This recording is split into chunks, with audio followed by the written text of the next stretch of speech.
Welcome back to the channel. The transfer window is getting heated. Clubs are making amazing decisions, and I want to talk a little bit about some of the transfers that have been confirmed. And I'm shocked. I'm quite shocked. And some of the rumors that we have. First of all, I want to start with Chelsea. Chelsea is my friend. I love Chelsea, and I've always made it known. We are just enemies when it comes to football, but outside football we are friends. And Chelsea, during the week, they signed Pelastra. Is it Pelastra or Pelastra? And I want to say good business, by the way. Good business. And that was quite a confident move, because I watched some of Pelastra's highlights, and I was like, what a baller this guy is. What an absolute baller he is. And if you leave him and give him time under a good manager, of which I think Chelsea now have one under Alonso, I think he is going to ball. He's going to really ball. And I just want to say, man, big shout out to Chelsea, man. You made a very good decision. I'm still waiting to see the other businesses that Chelsea would do. I'm hearing maybe Gusto will go to Manchester City for the right amount. We don't know yet. We really don't quite know that yet. But you know, there are some movements here and there in the market for Chelsea, and they're still exploring a lot of interest. I was watching Ma earlier today, as at the time I was recording the video, and I realized he was so pained about the interest of Arsenal in Bruno Guimarães. And I was like, what is the relationship between Chelsea and Arsenal, that every player that Arsenal is interested in, Chelsea always want to go for it? I was just like, really? Because Chelsea, we never heard that Chelsea was interested. We never heard that Chelsea was going to make a move for Bruno. Now that Arsenal is going there, it sounds like everybody wants him. It sounds like everybody really wants him. So, as we know, Arsenal have made contact. They've been in contact with the management and the representatives of Bruno Guimarães of Newcastle, which I think is going to be a fantastic business for Arsenal. It's going to be a fantastic business for Arsenal. If they really want, if Arsenal wants to really hold this title, I'm an Arsenal fan. If we want to really hold this title, I think this is the step that we will need to take to actually get that business done. I think if we get Bruno Guimarães, I think we've done 30% of the business we want to do next season. 30%. I said it. 30% of the business we want to do. So as of now, I think what we heard as of the time I'm recording this video is that Arsenal proposed I think a 45 million pounds bid for him, though everything is not official yet. It's still mouth to mouth. But then it's been rejected by Newcastle, and then Craig Hope posted that Newcastle is bracing up for Arsenal to come back and make another bid for Bruno Guimarães. And if that happens, and I think it's done. I think it's done for Arsenal. I think Arsenal, they stand a big chance, because this guy plays everywhere. He covers everywhere. Covers Rice, covers Eze, covers Martin Odegaard, covers whoever you can think of, Merino. Whatever you want to play, he's playing it for you. You want to attack, he's attacking.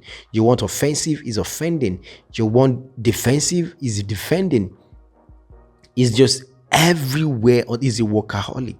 And if you've been watching Brazil in the World Cup, you can definitely attest to what he's doing. So I think it's going to be a fantastic buy for Arsenal. If they can get the business done. Get the business done. And I mean, the move came, now I was just thinking about this. The move came just a couple of hours after it was announced that Manchester City have signed Elliot Anderson. And you wonder, Is it that this move actually triggered something in Arsenal for them to also make a big move? Because Elliot Anderson for 116, some are saying it's 116 million pounds, some are saying 130 million pounds. We don't even know that. I don't know yet. As at this time, I don't know. But whatever price it is, that is some amazing business. Some amazing business. I know that the midfielders business now is quite expensive. There's a lot of very talented midfielders right now in football on the market, and the prices are. And I'm just thinking, if Real Madrid really is coming for Enzo Fernandez, they are going to need to pay more. They will need to pay more, because if Elliot Anderson can go for 116 million, 130 million pounds, definitely Enzo Fernandez would want to compete with that price. So I was hearing 65 million pounds for Enzo Fernandez before. Now that Elliot Anderson's business has gone that way and Nottingham Forest have made some good money, trust me, Madrid will have to pay. Madrid will have to pay some good money. And I was watching, I forgot the name of this guy now. It was talking about the fact that Premier League clubs should start looking outside to get their player, because Premier League players are becoming unnecessarily expensive and other clubs are becoming unnecessarily exploiting.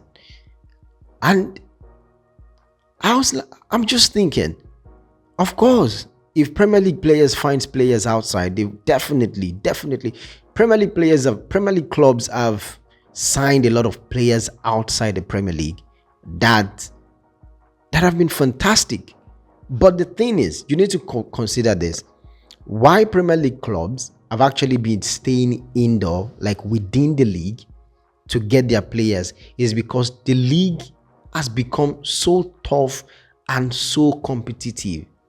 And like Arsenal now, if Arsenal wants to compete again next year and wants to retain the title, trust me, the business they want to do with Ayubu Adi and maybe some businesses outside the league, I think those businesses might not really be beneficial, because it's a gamble. It's a gamble. And the reason it's a gamble is because if you bring in a player from Italy or Spain or somewhere, look at Zubimendi last season. Look at Zubimendi. He started really fresh, really good, and by the middle of the season, he went off. He really went off. We had to later now bank on our inside house player. So that's the thing with bringing players in from outside the league. If you're competing, you need someone who has an experience, who knows what it is to deal with players in that league, who is not going to need time to adjust and adapt. And you want a player that you can set to the pace and off he goes, and it delivers instant blessings to you. So look at, I forgot this analogy now that I want to make. Look at Declan Rice. Look at the business that Arsenal did with Declan Rice, bringing Declan Rice to Arsenal within the league immediately. I think his first match scored against Manchester United, and since then he has been consistent. So that's the reason why it might be hard for Premier League teams, especially those who are contending, to actually go outside the league to go get players, because the time to wait for players to adapt is not there. Everybody said Premier League was a bit tough last season. It was a bit tough. It was tough.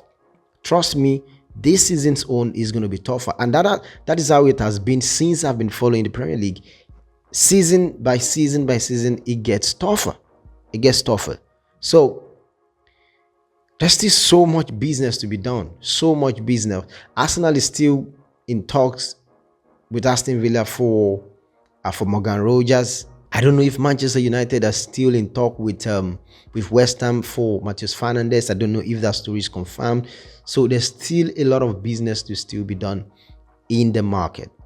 But right now, these are the stories that are really kicking things off. And as I hear more, I'm going to share more with you. Enjoy yourself, and I'll see you in the next video.